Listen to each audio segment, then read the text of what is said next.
সব সময় শৌকত, জাহাঙ্গীর, শেখ শাহজাহানের 5 তারিখে 5ই জানুয়ারি 2024 ওই ইডি রেড হয়েছিল, যেটাতে এই মারামারি, রক্তারক্তি, ইডিদের ওপর আক্রমণে সব হয়েছিল।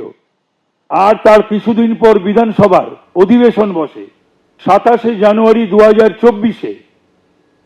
মুখ্যমন্ত্রী মমতা বন্দ্যোপাধ্যায় এই শেখ শাহজাহানের হয়ে তার যে স্পিচ, রেকর্ডেড স্পিচ রয়েছে বিধানসভায়, মানে এটা লজ্জার।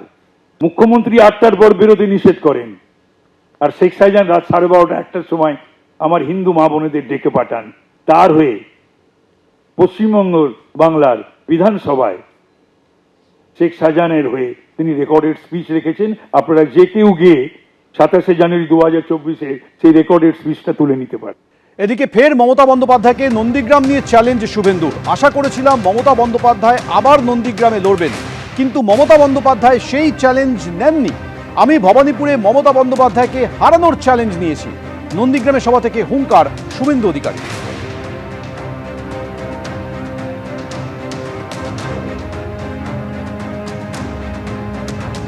মাননীয় নাট্যকার মমতা ব্যানার্জি,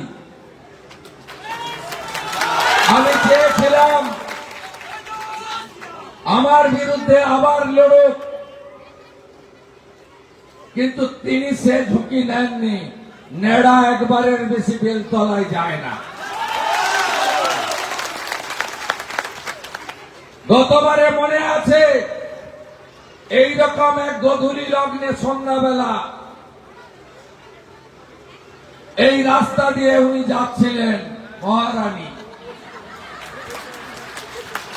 লোহার একটা বিম পোতা ছিল, এখনো আছে। ভোট বড় বালাই, ঠেলায় না পড়লে বিড়াল গাছে ওঠে না।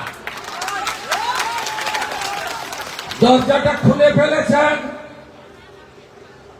লোহার বিমে লেগে আবার ফিরে এসে পায়ে লেগে থাকতে পারে।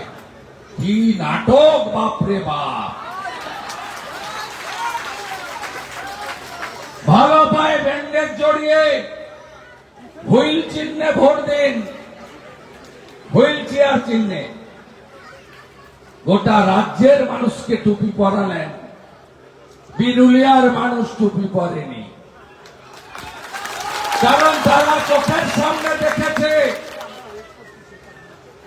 এই মিথ্যাশ্রী তিনি আর এখানে দাঁড়ানোর ঝুঁকি নেননি। আমি তো চেয়েছিলাম লড়ুক। একজন বিক্রি হয়ে যাওয়া পঞ্চায়েতের মেম্বারকে আমার বিরুদ্ধে প্রার্থী করেছে। তাইলে স্কুটিনিতে কমপ্লেন করে ওর নমিনেশন ক্যান্সেল করতে পারতাম। আপনি জানেন উনি এখনো খাতায় কলমে পদ্মফুলের পঞ্চায়েত মেম্বার। ভারতবর্ষে কোন ব্যক্তি নির্বাচন কমিশনের নিয়ম অনুযায়ী একজন দুটো দলের মেম্বার থাকতে পারে না। উনি জানেন জিততে তো পারবো না, পঞ্চায়েতটা থাক, করে খেতে হবে না। এবিপি আনন্দ, এগিয়ে থাকে, এগিয়ে রাখে।